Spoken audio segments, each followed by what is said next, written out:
Queridos amigos, bienvenidos a un nuevo programa de Camino Alternativo, aquí en los estudios de TLV1. Les agradecemos mucho todos los comentarios que hemos tenido en los programas anteriores. Como ustedes sabrán, TLV1 es un canal totalmente independiente que no recibe subsidios de ningún tipo, justamente para mantener esa independencia y buscar entre todos nuevas verdades y aportar con eso a que crezca toda la sociedad. Sí se aceptan colaboraciones para el canal y para el sostenimiento del mismo.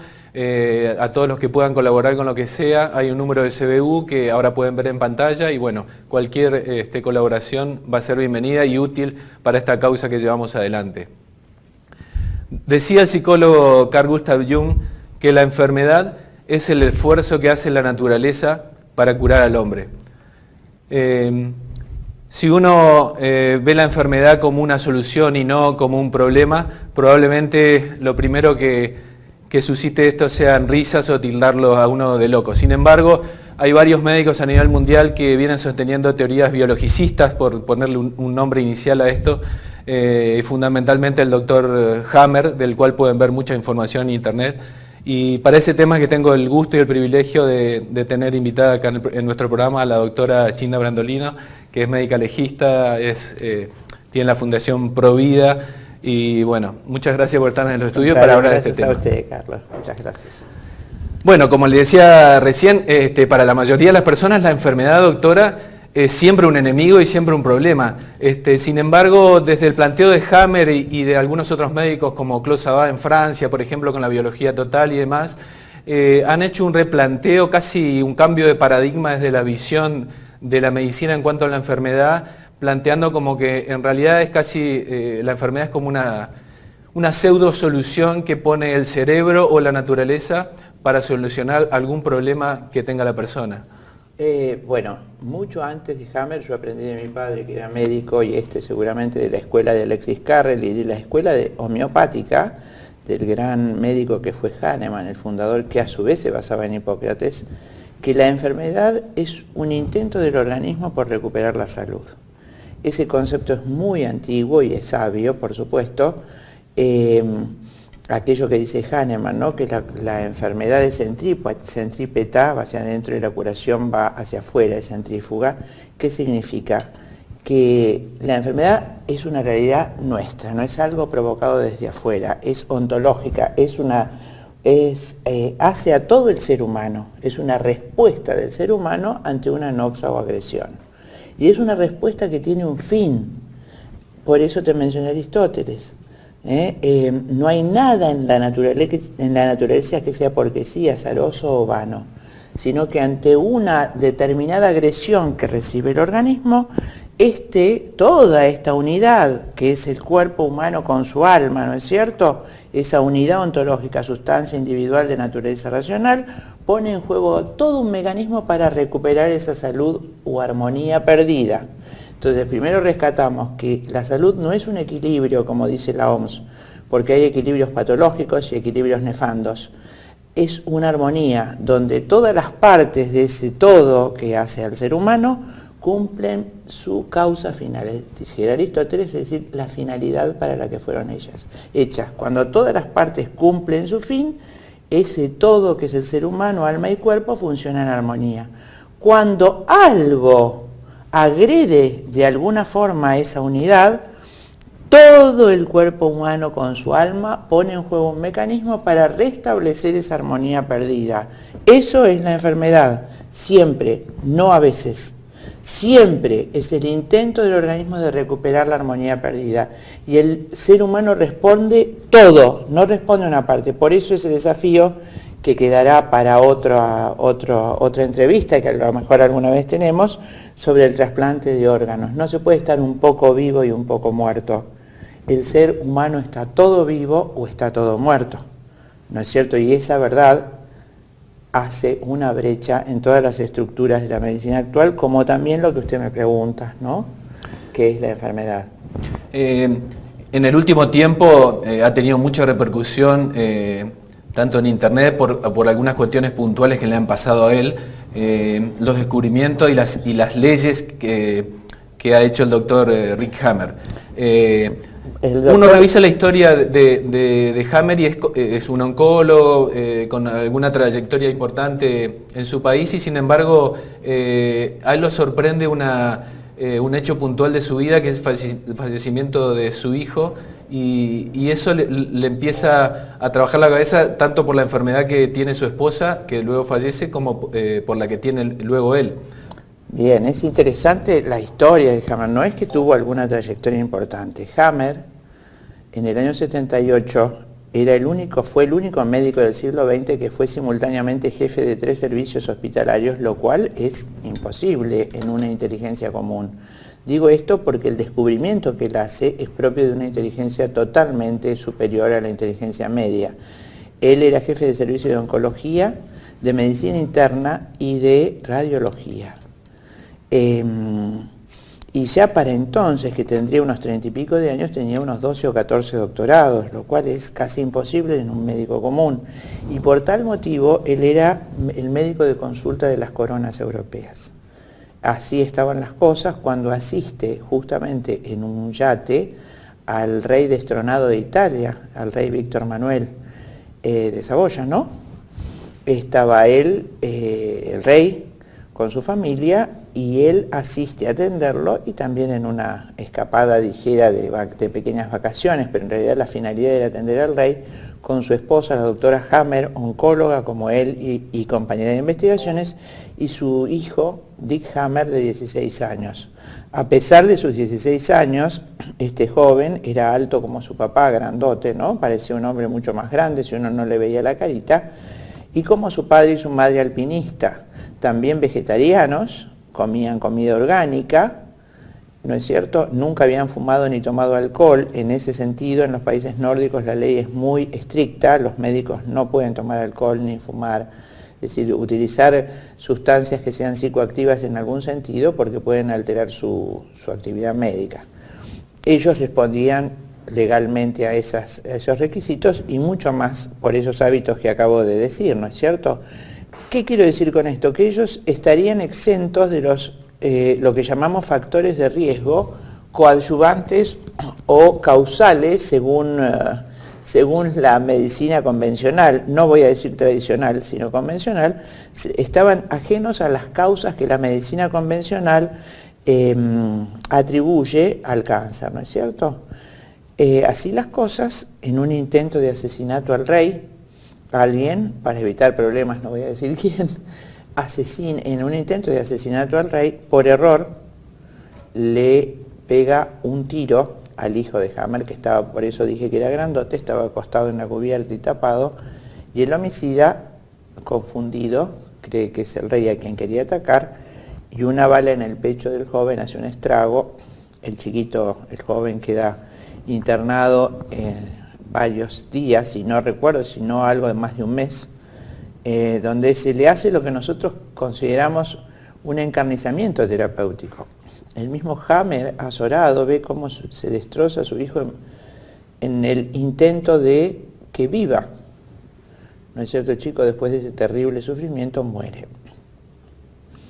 Y con el agravante de que el gobierno alemán no quiere problemas con el gobierno italiano, entonces Hammer se queda solo en esa agresión terrible a su vida. Además nos tenemos que imaginar en Alemania, donde los hijos son rarísimos, un matrimonio ya grande, con un solo hijo adolescente, su tesoro, su único tesoro en la tierra, ¿no es cierto?, se pierde de esa manera. Curioso, ¿no?, cómo Dios, nuestro Señor, hace o permite las cosas, ¿no?, para de alguna manera darnos luz con estas grandes inteligencias. A los 6 meses de muerto el joven, Hammer hace un cáncer de testículo izquierdo y su esposa, la doctora Hammer, hace un cáncer de mama izquierda. Yo arribo a esta teoría en los años 90 y unos años antes mi madre, justamente en el año 83, había muerto de cáncer de mama izquierda después de que un hermanito mío murió de leucemia. Entonces, inmediatamente al ver la tesis de Hammer, me tocó, como nos pasa a muchos médicos, muy de cerca, porque recordé todos los casos de mi familia que me han padecido y muerto por esta enfermedad. La doctora Hammer, a pesar de que estamos hablando del lugar de mayor desarrollo médico del mundo, Alemania, A pesar de aplicadas todas las terapéuticas convencionales, la doctora Hammer en pocos meses muere de cáncer de mama izquierda. El doctor Hammer tiene entonces un cáncer de testículo izquierdo. Interesante lo que yo tengo su cassette en alemán. Él dice, ¿cómo puede ser? Piensa, él mismo reflexiona de esta manera, ¿cómo puede ser que dos personas totalmente sanas, por una cosa tan dolorosa, los dos hemos tenido un cáncer tan vinculado a la paternidad y a la maternidad? Entonces, le pide a su hijo, el doctor Hammer era un hombre creyente, si bien creo que de religión luterana, él le pide a su hijo que lo ayude. Él se da cuenta que había algo muy importante que él no estaba viendo, esa intuición que seguramente el Creador puso en su alma, y le pide a su hijo que donde esté, que lo ayude, porque él se daba cuenta que había algo muy grande que tenía que aclarar. Y dice Hammer, recuperé la costumbre perdida por nosotros los médicos de sentarme en la cama de mis pacientes y preguntarles a todos, ¿por qué cree usted, señor o señora, que se ha enfermado? En ese momento tenía más de 1000 pacientes con cáncer, Hammer, lo cual para uno de nosotros es una cantidad exorbitante, imposible de atender, ¿no es cierto? Y cuenta él, personalmente, después de este vasto interrogatorio, constaté que no el 90%, ni el 95%, ni el 80%, sino el 100% de mis pacientes, todos mis pacientes de cáncer, habían sufrido entre 6 y 14 meses antes de la manifestación clínica del cáncer, lo que él llama en este momento, y llamaremos todos, un shock psicobiológico. ¿Qué es un shock? Como acabo de decir, es un sufrimiento agudo, rápido, urgente, una cosa, no es un sufrimiento arrastrado, que los hay y terribles, no es esa, es sino un sufrimiento de golpe, para el cual no hay adaptación posible, no hay reflexión, no hay, sin pensar, hoy mataron a mi hijo, hoy a mi esposo lo atropelló un auto, hoy me quedé sin trabajo, llegué al trabajo y cerró la empresa. Eso que llama un shock psicobiológico, y acá viene la segunda parte, ¿no es cierto? ¿Cómo arriba Hammer a ese diagnóstico psicobiológico? En ese momento, como fíjense, en el año 78, más o menos en nuestro país recién empezaba a usarse la ecografía, ¿no? Como adelanto, esta forma de diagnóstico a través del sonido, como el sonar, ¿no es cierto?, en el barco, en el submarino, que emite sonidos, choca contra el cuerpo sólido, vuelve, eso se grafica y el barco puede tantear en dónde está ubicado en la oscuridad. La ecografía también hace eso, emite un sonido no perceptible para el oído humano, choca contra los órganos y al volver se grafica. Un adelanto extraordinario como método de diagnóstico. Y en cambio en Alemania, en ese año, ya era rutina hacer un escáner tomográfico, es decir, una tomografía cerebral a todos los pacientes con cáncer. O sea, había realmente mucha distancia entre el adelanto técnico que teníamos aquí en ese momento y el que había allí en Alemania. Y él, respondiendo a esa obligación, encuentra que todos los pacientes, estamos hablando de 1000 y pico de pacientes con cáncer, al revisar sus tomografías cerebrales, ve que hay una mancha, hay una zona más oscura, más densa tomográficamente. En el momento magnético de la tomografía se capta una imagen y hay una zona que se sigue enseñando desgraciadamente en nuestro medio, que son artefactos, es decir, errores de la máquina. Eso es lo que ve el doctor Hammer, pero le llama tanto la atención, claro, en esa cantidad y siendo tan ordenado y tan rutinario, le parece ver que ese artefacto, ese error de la máquina, estaba en el mismo lugar. En todos los pacientes que tenían cáncer de páncreas, por ejemplo, ese error de la máquina, ese artefacto estaba en el mismo lugar del cerebro.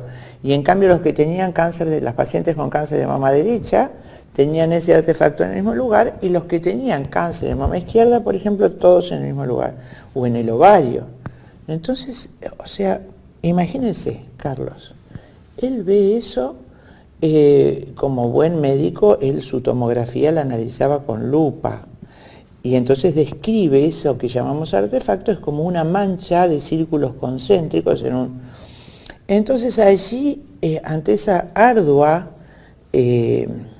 ese arduo estudio y ese descubrimiento aparente, hace lo que deberíamos hacer todos los médicos. En lugar de hacer su propia hipótesis sobre el aparato, llama a los ingenieros de Siemens y los ingenieros le dicen que sus equipos no tienen errores, pero que el cuerpo médico no los consulta habitualmente. Entonces proveen a Hammer de 2 equipos con los cuales hace el estudio tomográfico a todos sus pacientes, 1000 y pico de pacientes, repitiendo y confirmando la sospecha de Hammer. Es decir, cuando se produce el shock, se produce una mancha tomográfica, digamos, pero es una zona del cerebro que cambia su densidad captada en el momento magnético de la tomografía. Se visualiza de esa forma, pero es como si dijéramos se pone en actividad una zona redondeada, más o menos redondeada del cerebro, y bueno, y ahora vamos a ver de qué se trata. Entonces, perdón, entonces eso que descubre Hammer, aparte del shock sorpresivo que usted explicaba recién, que él lo tuvo puntualmente con su hijo, él constata que no son errores de los aparatos que utiliza, sino que encuentra algo en común a todos los pacientes con una determinada patología. Exactamente. Entonces, separamos entonces, el primer descubrimiento que hace Hammer es lo que él llama la primera ley férrea del cáncer. Un shock psicobiológico que nos toma a contrapié y vivimos en soledad. En todos sus 1000 y pico de pacientes y los posteriores, Hammer curó 11.000 pacientes. Es muchísima cantidad. En todos sus pacientes, él ve que esa es la primera causa del cáncer, un shock psicobiológico, como expliqué, vivido en soledad. Esa es la forma de reaccionar que condiciona esa respuesta. La persona se ve en un atolladero sin salida.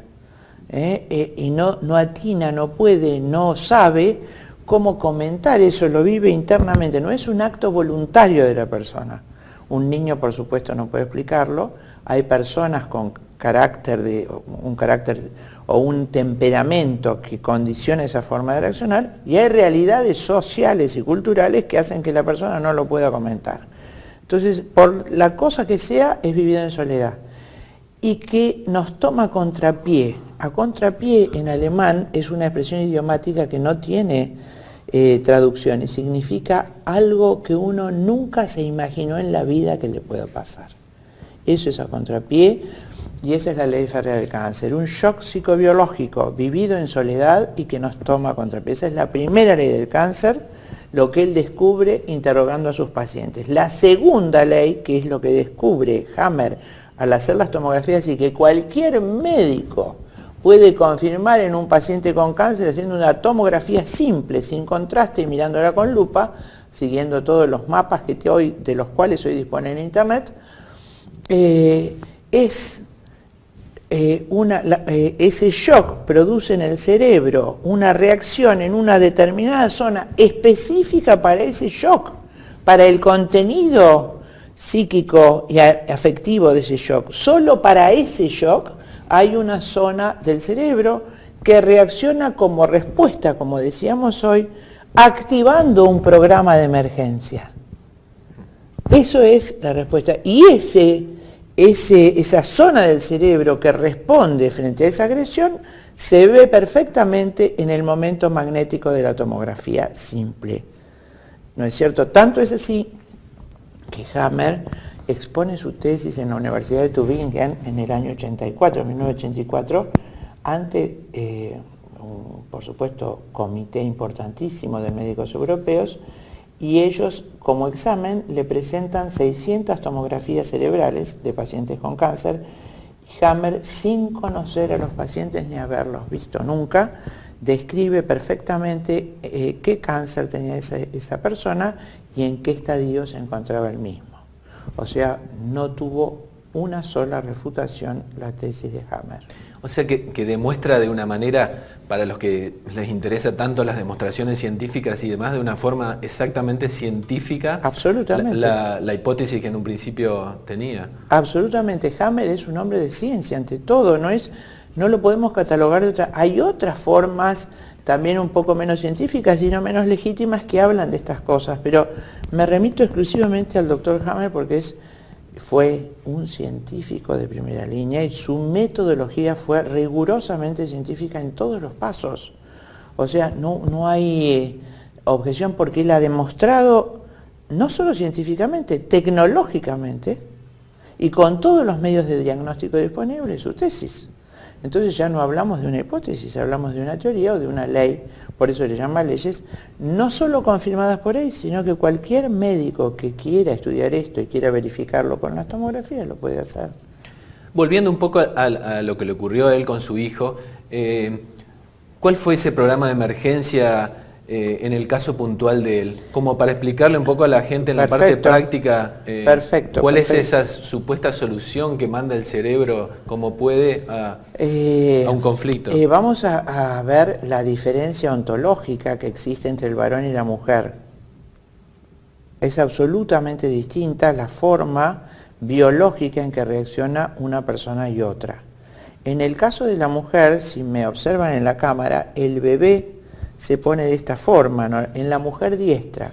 Entonces, recordamos que las imágenes cerebrales son inversas según la persona sea diestra o zurda, ¿no es cierto? Tenga su mano hábil del lado izquierdo o derecho. La inmensa mayoría de las personas son diestras y existe también, de acuerdo a Hammer, una porción de gente que es zurda que tendría también una función comunitaria en caso de la presencia masiva de cáncer. Es algo interesantísimo, pero eso no vamos a alcanzar a explicarlo. Solo diré que en la mujer diestra el bebé se toma con el brazo izquierdo y se amamanta de esta manera. Generalmente el compañero está del lado derecho.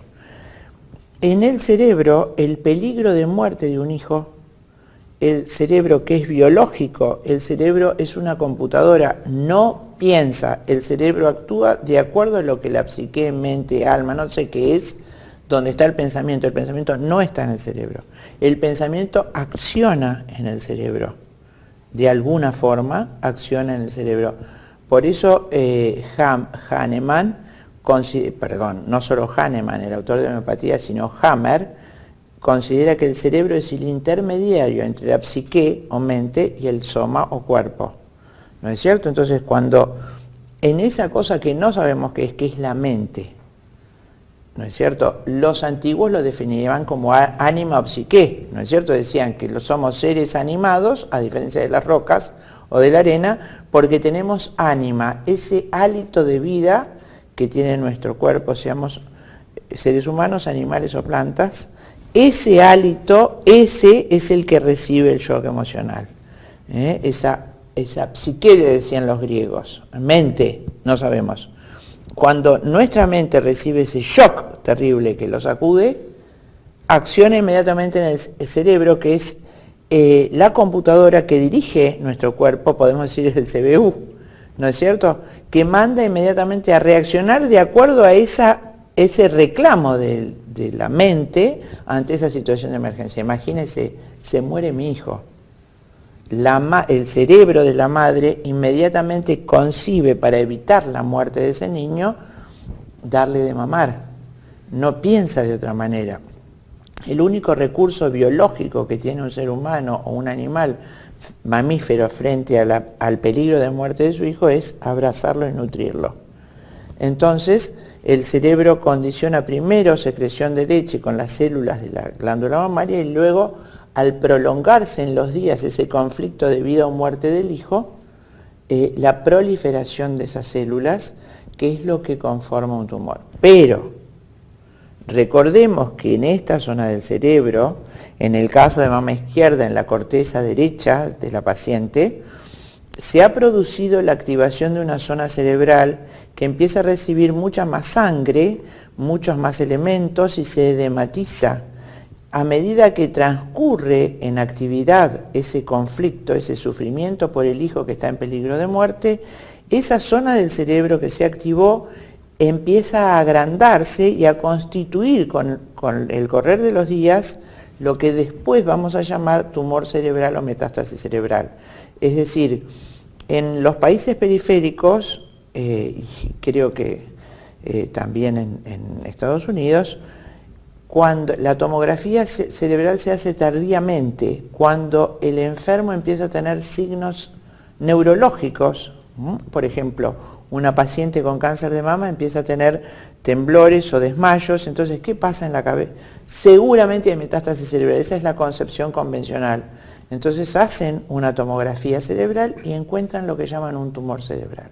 Ese tumor cerebral en realidad fue lo que estuvo siempre, fue la tumoración inicial, fue el nódulo de Hammer, ese programa de emergencia que se activó en esa zona específica del cerebro para accionar en la glándula mamaria para supuestamente prolongar la vida del niño. Si ese conflicto no se resuelve, que fue el caso de la doctora Hammer y de mi madre, ese conflicto por la pérdida de un hijo siguió, no pudo de alguna manera esa persona resolver el conflicto, ese tumor sigue creciendo, configura tardíamente lo que aparece como un tumor cerebral y comprime las estructuras cerebrales lindantes y mata al paciente. En general, la muerte del paciente de cáncer se debe al crecimiento del nódulo de Hammer en el cerebro si no ha habido resolución del conflicto. Entonces, me gustaría, antes de entrar en el tema metástasis, que recién lo mencionó y que me gustaría luego hablar respecto a lo que dice Hammer sobre ese tema, que es muy interesante, me gustaría que usted nos relacione un poco el tema conflicto con zonas del cuerpo, ¿no?, que son afectadas, porque acá puntualmente usted nos cuenta el motivo de por qué el cerebro hace esa tumoración en la mama, que creo que queda bien claro, como que él necesita maternar o amamantar más a ese niño que tiene peligro de muerte, correcto. Pero ¿qué pasa en otras zonas del cuerpo? ¿También hay una relación directa a un conflicto puntual? Por ejemplo, en el caso de Hammer, que creo que tuvo un tumor también testicular, sí, si no me equivoco. Por eso yo primeramente hablé de la diferencia ontológica que hay entre el varón y la mujer, ¿no es cierto? En el varón, el cerebro, ante la pérdida de un hijo, piensa que tiene que tener otro hijo. Y esa es la causa de la tumoración del testículo izquierdo. El cerebro no piensa, actúa, necesita tener otro hijo. Entonces estimula las células testiculares para que proliferen en la espermatogénesis para luego gestar. Al no producirse eso, al no resolverse ese conflicto, ese tumor de testículo izquierdo sigue proliferando. Distinto al tumor de testículo derecho y distinto causalmente, en el caso de la mujer, al tumor de mama derecha. Pero antes de seguir con estos dos tumores, conviene aclarar esto. Por eso a los partidarios del aborto, realmente, qué ignorancia, ¿no? Cuando dicen son 5 células. Desde el momento mismo de la concepción, como decía ese otro gigante de la ciencia que fue el doctor Jérôme Lejeune, cuando el ADN de la madre se une al ADN del padre, un nuevo hombre ha iniciado su carrera y la sinfonía de la vida ha comenzado. Entonces, en ese mismo momento se unen los dos ácidos nucleicos formando los 46, que es necesario para tener, ya que aporta 23 la madre y 23 el padre, y inmediatamente ese ADN se ordena en una sola unidad que se va a dividir. Esa unión de esa nueva célula huevo cigoto con 46 cromosomas se va a dividir en segundos, es esto, ¿no? Durante los primeros minutos en 2, en 4, en 8, en 16, 32 células, la mórula, ¿no es cierto? Y finalmente y en forma muy rápida se van a agrupar esas células en 3 capas. O sea, ya esto viene ordenado por ese ácido nucleico que se unificó. En esas 3 capas, como si fuera, yo lo explico como una hamburguesa, un sándwich de hamburguesa. Se va a ordenar en 3 capas: endodermo, mesodermo en el medio, ectodermo arriba. Ese sándwich de hamburguesa se va a enroscar de esa manera formando 3 cilindros. El cilindro central va a ser el endodermo, el del medio el mesodermo, el de afuera el ectodermo. Ecto porque de allí va a formarse la piel, todo lo que nos recubre. Endo va a ser desde la boca al ano todo el tubo digestivo, y mesodermo, como los pulmones, los tejidos del medio serían, pero falta una vuelta más, todo en minutos, ¿no es cierto? De ese gran cilindro que quedó con el ectodermo hacia afuera, ese ectodermo se va a invaginar, va a ser otro cilindro adentro de ectodermo, se va a meter para adentro así, y eso se va a llamar notocorda, va a ser todo el sistema nervioso desde el cerebro hasta el último extremo de la médula espinal, ¿no es cierto? Pero con la particularidad, entonces va a quedar ectodermo, adentro un cilindro de ectodermo también notocorda, mesodermo, del que van a venir los órganos intermedios, y endodermo, el aparato digestivo con sus glándulas. Para cada célula de esa notocorda o sistema nervioso que se está haciendo, durante toda nuestra vida, va a haber una célula correspondiente del cuerpo, del soma, que va a depender para toda la vida, y se van aún las células madres que las van a reemplazar. Esta maravilla extraordinaria, cuando algún ignorante dice que esto se hace por azar, es imposible que esto se haga por azar. Hay un orden y una causa final en cada una de esas células, como lo vislumbraba Aristóteles, vuelvo a decir. Entonces, quiere decir que si hay una agresión, el sistema nervioso, que está ordenado para resolver cada uno de los conflictos que su vida terrenal le presenta, va a disponer de una acción directa sobre la parte del cuerpo que tiene que estar involucrada en la solución de ese conflicto. Y lo voy a explicar de una manera más sencilla, que era la que le gustaba explicar al doctor Hammer, y me parece que es la mejor. Por ejemplo, el conflicto de morir, de muerte, de sensación o peligro de muerte inminente, ¿no es cierto? Y lo explicaba Hammer con un ratón, que está buenísima la explicación. Imagínese, Carlos, que usted es un ratón y por aquella puerta aparece el gato. ¿Qué hace usted? Corro. Y rápido. Y rápido. Corre rapidísimo, rapidísimo, y para correr, respira, respira, respira, respira, ¿para qué? Para que el oxígeno que nosotros adquirimos en la respiración vaya a la sangre, y la sangre lo distribuya en todas nuestras células musculares y podamos correr para salvar la vida. Eso es una respuesta frente a una agresión inmediata. Apareció el gato. Su cerebro, en una zona determinada de la corteza, tiene planificado responder ante el peligro del gato, tanto en el ratón como en nosotros, en todos los mamíferos que tenemos esta disposición del sistema nervioso. Entonces, esa zona del cerebro del ratón actúa sobre primero, segrega una hormona que se llama adrenalina, que es la hormona del miedo, ¿ok? Y la adrenalina actúa en dos órganos, en todo el cuerpo, pero fundamentalmente en dos aparatos. El aparato cardiovascular, para que el corazón lata más rápido y más fuerte, para que mande más sangre al aparato respiratorio, esté el oxígeno y vaya a los músculos para que el ratón pueda correr. Y sobre los pulmoncitos del ratón, para que se pongan bien gorditos los alvéolos, y entonces la sangre arterial tome rápidamente el oxígeno y vaya a alimentar rápido los músculos para que el ratoncito siga corriendo. Si no pasara así, el ratón no puede correr y el gato se lo come. ¿Eso está claro? Bueno, ahora imagínese, eso se resuelve en 15 minutos, ¿no es cierto? O se lo comió el gato, o el ratoncito encontró la cueva y se salvó. Pero resulta que usted es fumador. Y un día empieza a toser como ahora, pero mucho, mucho, mucho, y va al médico. Y el médico no ha estudiado al doctor Hammer. Y entonces el médico ve una imagen toda sucia de sus pulmones y dice, esto no me gusta nada. Y usted, que no es el ratón, sino que es un ser humano que piensa, tiene esa debilidad terrible que es pensar y razonar, y el médico puso esa cara de que un gato gigante lo está asolando, que es, voy a hacer una nueva radiografía, pero es posible que usted tenga, ¿qué, doctor? Un cáncer, y puede ser. Para usted, que es el ratón, el médico es el gato, y su cerebro empieza a soltar adrenalina porque el peligro de muerte lo está acosando. Pero como usted no es un ratón y el médico no es un gato, sino es una enfermedad que va a asolarlo en un futuro o ahora y usted no sabe, su cerebro da la orden rápido a que se libere adrenalina, porque el cerebro no sabe esto, sabe que usted tiene que huir, de ese peligro de muerte. Tiene que escapar, tiene que correr. Y para correr necesita oxígeno. Eso es todo lo que puede hacer el cerebro, como en el caso que hoy explicaba el tumor de mamá. El cerebro, ante el peligro de muerte que ha representado ese médico que le dijo que usted podía tener cáncer, lo único que sabe es que usted tiene que huir. Y para huir tiene que correr. Y para correr tiene que respirar mucho.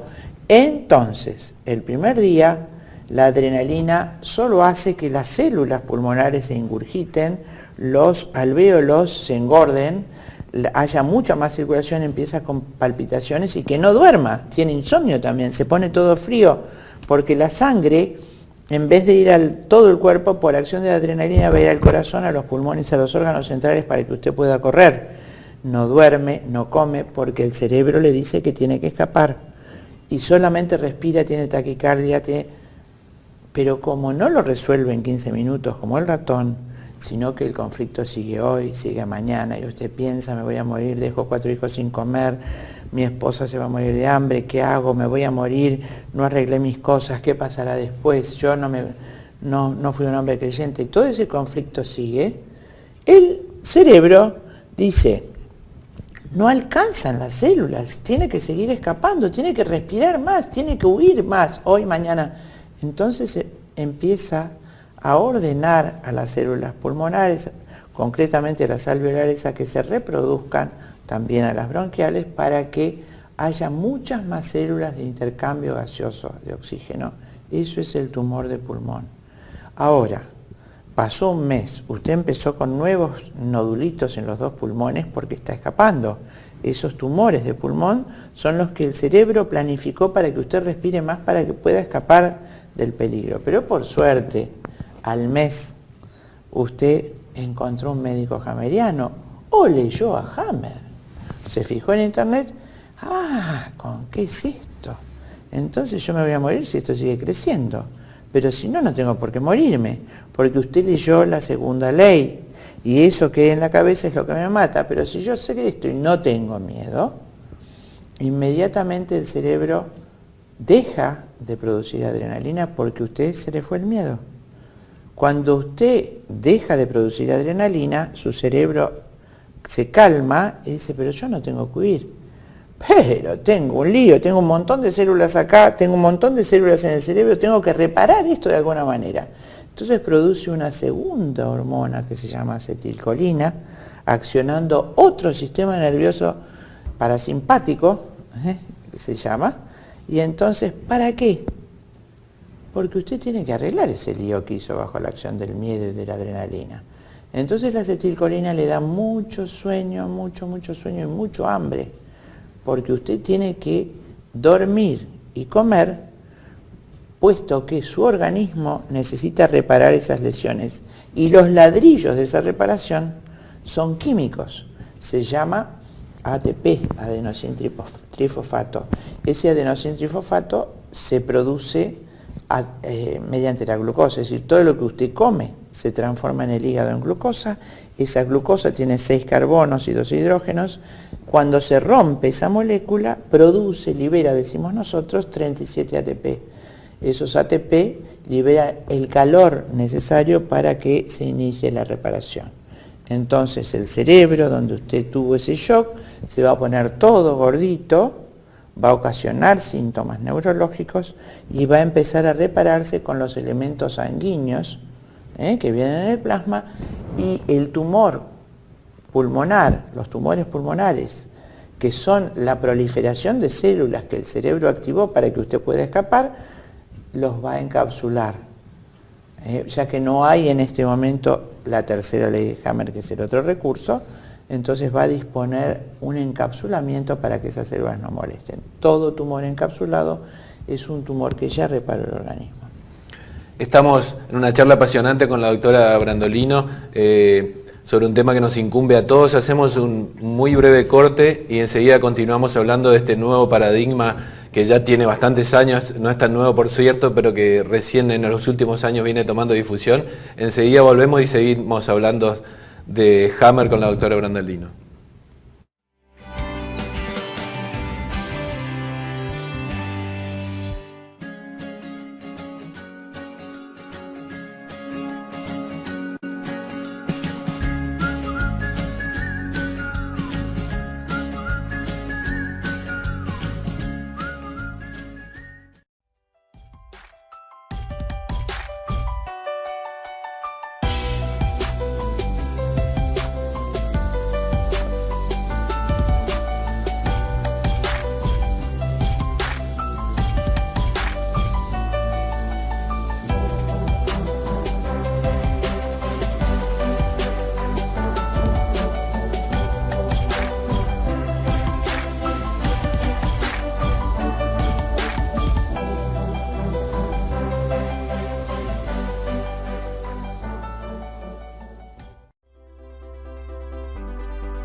Continuamos aquí en Camino Alternativo con la doctora Brandolino. La verdad que es apasionante escuchar las explicaciones que nos da ella en un tema que es cercano a todos, porque todos tenemos a un familiar o alguna persona muy conocida que tiene o ha tenido cáncer. Y la verdad que ver que hay otras visiones y otros paradigmas que nos pueden dar alguna solución, la verdad que es algo que debe interesarnos a todos, pienso yo. Doctora, hoy hablaba del cáncer de mama y explicaba puntualmente el caso de la doctora Hammer, de la esposa de Hammer, a raíz del fallecimiento de su hijo. Y a raíz de los descubrimientos que hace Hammer y de las comprobaciones científicas en esas manchas que usted describía que aparecen en los escáneres cerebrales, a mí me da la sensación, y usted seguramente me lo confirmará o no, de que eso que tiene la mayoría de la gente metido en la cabeza de que tuve la mala suerte de que me apareció un cáncer, pero qué desgracia esta enfermedad, como que no es algo casual ni fortuito, sino que hay una relación directa con algo puntual, con ese shock y ese conflicto que usted describía hoy. Creo que es importante mencionar esto porque en la mayoría de la gente es algo que se habla comúnmente. Qué mala suerte, claro, pero esa celulita que me empezó a recorrer el cuerpo, claro, pero en realidad, de acuerdo a lo que usted explica y a lo que ha investigado Hammer, los argumentos serían otros.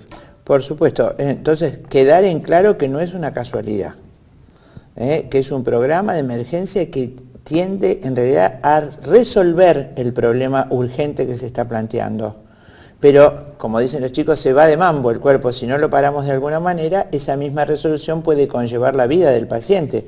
Porque si yo no resuelvo ese conflicto, entonces esa zona cerebral que se ha activado sigue desarrollándose, ampliando su volumen y nos mata. Por eso también es importante la última parte que no creo que alcancemos hoy, que es la resolución del conflicto. ¿No es cierto? Pero ahí dijo también esa celulita, ¿no? Conviene aclarar el tema de las metástasis. Hay varios aspectos que hay que aclarar que son mitos que se han metido en la cabeza de la gente y que generan ese terror, por lo cual la palabra cáncer siempre es el gato para el paciente que está... Y el médico que tampoco lo sabe, ¿no es cierto? También el médico padece cáncer. El médico que no conoce a Hammer y que no ha leído esto no tiene por qué haberlo leído, porque esto se ha frenado totalmente la difusión, aunque se hace de todas maneras, porque siempre digo, la verdad tiene su propio peso y tarde o temprano va a llegar a todo el mundo. Ya se hacen seminarios en nuestro país, en Mar del Plata y en muchos lugares del mundo, en Canadá, en México, en España, ¿no es cierto? En muchísimos lugares ya, en Francia, Madame Six, distintos médicos que se han dedicado a estudiar esto, lo difunden y hacen seminarios para los pacientes con cáncer, de manera que ellos mismos, al resolver sus respectivos conflictos, empiezan a ubicarse en una posición ventajosa para detener el avance, la parte de la enfermedad que sería terriblemente dañosa, que queda librada, si no se resuelve el conflicto, a la evolución biológica y entonces nos puede matar. Entonces, imagínense la teoría del cáncer, ¿no? Que tuvo cáncer de mama y, bueno, creyeron que lo había curado, pero respetaron una celulita o, qué sé yo, un cáncer linfático, ¿no? Y 6 años después, cuando ya estaba curado, aparece un cáncer de hígado. Y esto es una metástasis del cáncer de mama que tuvo esa pobre señora hace 6 años, 10 años, y quedó una celulita que quedó. A pesar de que la operaron, le sacaron la mama, le dieron quimioterapia que mató a toda una enorme cantidad de células, no solo mamarias, sino detuvo el crecimiento celular de todas las células en ese momento, y además irradiaron esa mama, dieron radiación, mataron todas las células mamarias, no quedó ninguna, pero de alguna manera una célula se salvó de todo eso, una sola, y vivió muchísimos más años de lo que vive una célula mamaria, que una célula mamaria vive unos pocos meses, se va recambiando, ¿no es cierto? Una célula vivió 6 años, 7 años, era una célula longeva, obviamente, sumamente longeva, pero además seguramente era un superhéroe, porque imagínense que salvarse a todo eso es como que usted, y esto es lo que explica el mismo Hammer, ¿no? Se tiró en el océano Ártico, en el mar Ártico, ahí en la tierra de mis ancestros en Dinamarca o ahí por Escandinavia, se tiró al mar, que hace 200.000 grados bajo cero allí, y en el mar peor. Entonces se tiró desnudo. Nadó, no un día. Imagínense que nadó 7 años sin comer, sin dormir y expuesto a todas las temperaturas, se salvó a los animales, a los tiburones, al cambio de... sin comer nada.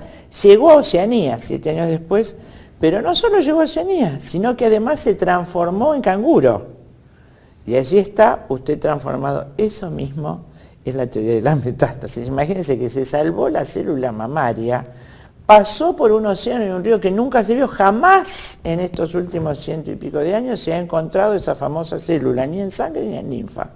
En ningún frote de laboratorio, frotis, se encontró esa celulita malvada y longeva y superhéroe que rescató.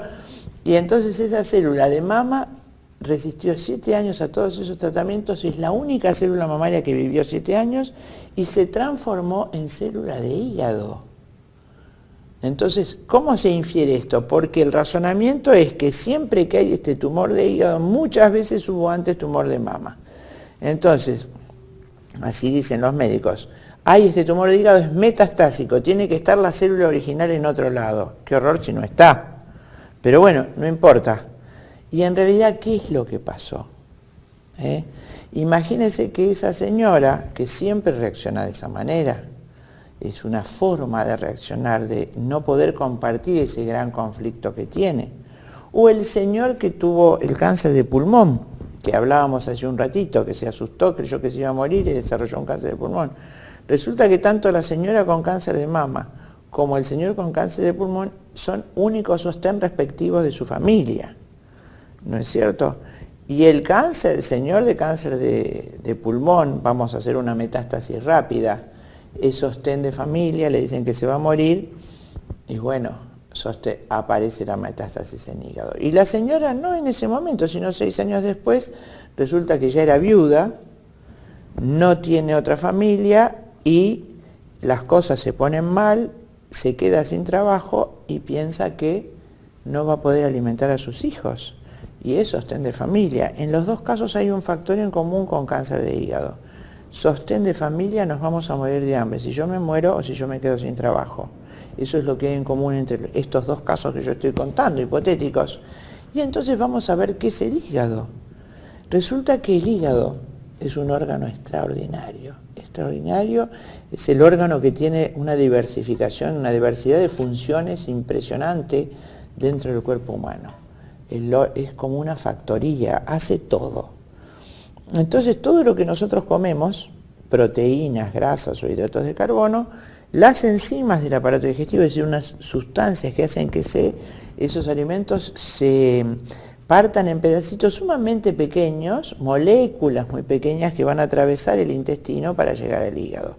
Cada célula intestinal va a ser rodeada por una venita que va a ser parte de la gran vena porta, transporta ese alimento, todas esas venitas que salen de las células de intestino, cada uno con su carga alimenticia, llegan, confluyen en la vena porta, entran en el hígado, se distribuyen en todo el hígado, y las células hepáticas con esos alimentos tienen que fabricar glucosa. La glucosa es un hidrato de carbono de 6 carbonos y 12 hidrógenos, y luego todas esas moléculas las tiene que guardar, almacenar, entonces las va uniendo una con otra, así las va hilvanando en lo que llamamos un polímero que se llama glucógeno. Millones de moléculas de glucosa en cada célula van a ser almacenadas como glucógeno. ¿Por qué? Porque después, por ejemplo, usted mueve la mano, yo muevo la mano y el hígado me manda la cantidad de moléculas de glucosa que yo necesito para hacer este movimiento. Dije hace un rato que cada molécula al desdoblarse produce 37 ATP, 37 moléculas de energía para que las fibras musculares se puedan mover y hacer este movimiento que estoy haciendo con la mano, o usted está pestañeando o estamos respirando. Cada función de nuestro cuerpo requiere que las moléculas del hígado, el alimento de nuestras células, se parta y nos mande la energía, la nafta necesaria para que podamos hacer eso. Quiere decir que el hígado es el ecónomo, es el que administra la comida de las células. Todo lo que comemos lo almacena, lo guarda ordenadito y lo va mandando a todas las células que requieren comida de nuestro cuerpo. Es el ecónomo, el cocinero, el chef, todo. O sea que cuando nosotros realmente tenemos ese terrible conflicto de Hammer. Me quedo sin trabajo. Yo fui operada de mama hace 6 años. Si hoy me quedo sin trabajo, o usted tiene, de pronto le diagnostican un cáncer de pulmón y es sostén de familia, mi familia se va a morir de hambre. En los dos casos el cerebro, que es biológico, ante morirse de hambre la prole, lo único que se le ocurre es activar el hígado. Porque el hígado tiene que producir comida. ¿Cómo nos vamos a morir de hambre? Guardá glucógeno, hacé glucógeno y guardalo para el hambre que va a tener. Entonces, un día se accionan todas las células, 2 días, pero luego, como el conflicto de hambre sigue, le llama Hammer el conflicto de indigencia, el cerebro en esa zona determinada de la corteza acciona sobre el hígado para que produzca muchas más células hepáticas que produzcan glucógeno y lo almacenen. Eso es el tumor de hígado. Entonces, doctora, para ver si lo entendí bien yo y para la gente que pueda tener ese problema, cuando hay lo que se llama metástasis, no es una celulita que se me dispersó, sino un nuevo conflicto que yo tuve, y por eso quizás se me ocurre ahora el hecho de que algunos tengan una metástasis, o algunas mujeres una metástasis en el hígado y otras no. Exacto. Quizás no hayan hecho ese conflicto que usted describía recién. Exactamente. O quizás puedan hacer otro y tengan un tumor en otra zona del cuerpo relacionada a eso. ¿Eso puede ocurrir también? Claro, por ejemplo en huesos, que es muy común. Y ese es más reciente, más inmediato. Por eso, a veces cuando se amputa a una mujer de la mama y la mujer se siente automáticamente desvalorizada, es que no tiene sostén en sí misma. El cerebro solamente ante ese mensaje descalcifica las células para que la persona se pueda recostar, puesto que no tiene sostén de afuera. Es más complejo entender el cáncer de huesos y es facilísimo también cuando uno lo entiende. Entonces, no nos va a alcanzar el programa para todos los cánceres, pero sí que quede esta idea. Cada metástasis es un nuevo shock, un nuevo conflicto y un nuevo cáncer. De acuerdo al contenido de ese conflicto va a ser lo que llama la gente metástasis. Y de acuerdo al contenido del primer cáncer también. Interesante es el cáncer de colon, que usted me había preguntado hace un ratito. Imagínense que el colon, el intestino grueso, tiene la función, así como el delgado absorbe los alimentos, el intestino grueso tiene la única función de eliminarlos. ¿Qué elimina? Los desperdicios, lo que no sirve, vamos a decir el término casero, la caca. Entonces todo eso en la inteligencia humana, desde que existe el hombre, todo lo feo, todo lo horrible, todo lo que no sirve, lo identifica con el excremento. Todo el contenido horrible de una vivencia, dicen esto es caca, y el cerebro humano lo registra como el desperdicio que tiene que eliminar el intestino. Entonces cuando, por ejemplo, una estafa, ¿no es cierto? Usted le prestó a su mejor amigo una cantidad de dinero, y te lo doy, usalo, estás en aprietos, pero devolvémelo porque en 6 meses tengo un vencimiento que si no pierdo la casa, por ejemplo. Pero resulta que su amigo a los 6 meses se olvidó que se lo tenía que devolver. Y usted se siente estafado. Hay otra palabra que no voy a decir en el canal, pero que toda nuestra mente identifica eso con caca, ¿no es cierto? Con excremento. Y el cerebro, usted no puede dormir nuevamente, está bajo la acción de la adrenalina. El cerebro entiende que usted tiene que eliminar ese desperdicio, ya que usted lo identifica con caca. ¿Y cuál es el organismo que tiene, el órgano del cuerpo que tiene que eliminar eso? El intestino grueso. Entonces, ante esa estafa, esa cosa que usted mismo identificó con caca, con excremento, el ser humano empieza, el cerebro manda al intestino primero a moverse. Por eso antes del cáncer de colon, muchos meses, varios meses, el ser humano experimenta cólicos sin explicación. Usted hace la primera colonoscopia y no encuentra nada. Y a los 2 meses de ese revuelto intestinal empiezan a proliferar esas celulitas, puesto que el cerebro sigue viviendo como ordenador que usted no ha resuelto el conflicto de ese desperdicio que tiene que eliminar. Sigue pensando en eso que le han hecho, en esa mala jugada, en esa chanchada, en esa marranada, se dice en alemán.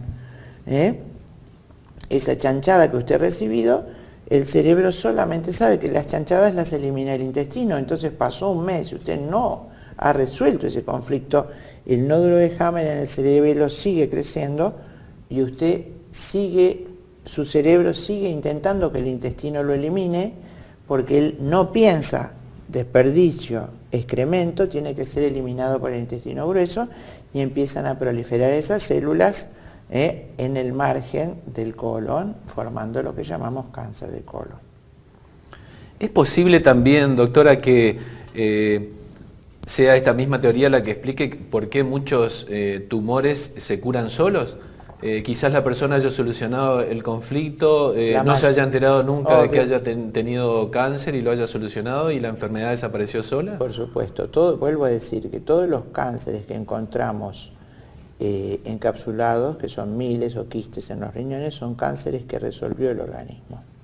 Y que muchas veces, al no conocer esto, cuando el médico con la mejor buena voluntad dice, uy, encontré un tumor por suerte encapsulado, pulmonar, empieza de nuevo el ciclo, el paciente se asusta, empieza de nuevo a generar cánceres o tumores pulmonares y empieza de nuevo a peligrar su vida y a generar otro conflicto, otro nódulo de Hammer en la cabeza con este conflicto. Por eso es tan importante que esto se conozca, ¿no? Sí. La verdad que es un tema que da para varios programas. Yo que tengo la suerte de viajar bastante, hay una cosa común que encuentro en cada ciudad, y es que a cada ciudad que voy, todos me dicen lo mismo. Aquí tenemos el récord de enfermos de cáncer. O sea, todos tienen el récord. A mí me gustaría que usted me diga un poco, y sobre todo para la gente que tiene ese problema, la forma de tratamiento y de acceder a este tipo de tratamientos. Bueno, claro, lo primero de la visión de Hammer. Muy bien. Primero, no sé cuánto tiempo tengo, pero habría que explicar por qué es tan abundante el cáncer actualmente, ¿no? Por ahí queda eso colgado. Con respecto a la curación, yo le digo a todos los pacientes, a todos mis pacientes, que bajen toda la información de Hammer, está subida por médicos, en su lengua vernácula, está clarísimo, en todos los idiomas, están las tomografías cerebrales, acudir a médicos hammerianos, que los hay, ¿no es cierto? Hay equipos en muchos lugares del mundo, pero sobre todo bajar toda la información de Hammer, que está subida, por eso, gracias a Dios, existe internet, ¿no es cierto?, para informarse de ellos primeramente. Entonces cuando la persona empieza, inmediatamente se da cuenta de qué pasó, y empieza ya la etapa de resolución del conflicto, que no nos queda tiempo para esto, para explicar qué pasa cuando la persona resuelve el conflicto. Pero sí unas palabritas de por qué existe tanto cáncer ahora, que es lo mismo que se preguntó Hammer. Cuando él tiene ese cáncer de testículo y su esposa muere de cáncer de mama, él dice, ¿cómo puede ser que hasta que yo me recibí, piensa él, esto es en el año 78, es decir, hasta los años 60, no era por mal diagnóstico, sino que había muchas menos muertes por cáncer, había muchísimas muertes por tuberculosis, muerte por enfermedades infecciosas, ¿no es cierto? Entonces, justamente cuando declinan las muertes por enfermedades infecciosas, empieza a aumentar proporcionalmente la muerte por cáncer. Entonces Hammer, al entender perfectamente la embriología, eso es embriología es una especialidad dentro de la neonatología además, actualmente, él observa cómo ya desde recién concebido el feto aparece una flora de bacterias en los órganos correspondientes a las 3 capas embrionarias a las que me referí. Es decir, cuando el niño nace, va a tener en el endodermo una flora de bacterias, mejor dicho, de bacterias, digo bien, levaduras y hongos. Los órganos del endodermo, del aparato digestivo, van a tener una flora de ese tipo de microbios. Las células del mesodermo y todos los órganos que vienen del mesodermo, como los pulmones, por ejemplo, van a tener una flora de bacilos ácido alcohol resistentes, los bacilos tuberculosos, el bacilo de Koch. Y en cambio las células, los tejidos ectodérmicos van a tener una flora saprófita de virus. Entonces, no puedo extenderme en esto porque es muy largo, pero sí recordar que los gérmenes que están en nuestro interior tienen una importante función que cumplir. También en eso no es gratuito que la naturaleza haya puesto una flora bacteriana, no es gratuito que haya células tuberculosas en nuestros pulmones, no es gratuito que haya virus saprófitos en nuestro cuerpo. Entonces, por ejemplo, en los tumores de pulmón, esa flora bacteriana de bacilos ácido alcohol resistentes, bacilos de Koch, bacilos tuberculosos, tenían antiguamente la función de destrozar, lisar, decimos lisis es la destrucción química del tumor pulmonar. Entonces, aquel paciente recuerda que fue al médico, que podía ser usted, pero usted no fuma, se asustó, me voy a morir, y empezó a proliferar bajo la acción de la adrenalina las células pulmonares. Resulta que se da cuenta que no se muere y que no estaba en peligro de muerte. Y ese paciente antiguamente tenía unas células, que eran los bacilos de Koch, unos bichitos, que destrozaban ese tumor, lo deshacían en forma de queso. Esas células, con la acción de ese bacilo tuberculoso, formaban una sustancia de degradación que se llamaba casium, en griego queso, blancuzco amarillento, y ese casium, el contenido de ese tumor destruido por el bacilo, se expulsaba por la boca y quedaban esos agujeros que nosotros estudiamos. Yo alcancé a estudiar las cavernas tuberculosas, que eran la secuela de haber padecido la tuberculosis, y entonces quedaba una parte del pulmón sana con ausencia de ese pulmón que nosotros veíamos como caverna. Y los médicos de antaño sabían que si ese paciente que había padecido tuberculosis se iba, por ejemplo, a Córdoba, a Cosquín, el hospital de Cosquín, a un lugar muy aireado, descansaba, comía, lo que dice Hammer, se recuperaba y podía vivir muchos años más con esas cavernas tuberculosas. Esa secuela que había quedado de la tuberculosis. Entonces, moraleja, la tuberculosis es la fase de curación. Era antiguamente la fase de curación del tumor. Las antiguas enfermedades infecciosas eran la fase de curación prevista por la naturaleza, que nos podía matar, por supuesto. Recordar que en el intento de curación, fuera de tiempo o excesiva, ese intento de curación que es la enfermedad nos puede matar. Y como hace tantos años, 60 o 70, que hemos extinguido los bacilos tuberculosos, nuestro cáncer de pulmón, nuestro cáncer renal queda liberado de su propia suerte, crece, no es destruido por ninguna bacteria, aunque recuperemos, aunque en algún momento tardío resolvamos ese conflicto, y nos morimos de cáncer. Tal vez sabiendo esto, combinando sanamente un antibiótico o lo que fuera para resolver esa tuberculosis, podemos prolongar muchos años más la vida de ese paciente. La verdad que creo que es un tema que hace un cambio de paradigma en cuanto a lo que es tratamiento de salud y la visión de la enfermedad en sí.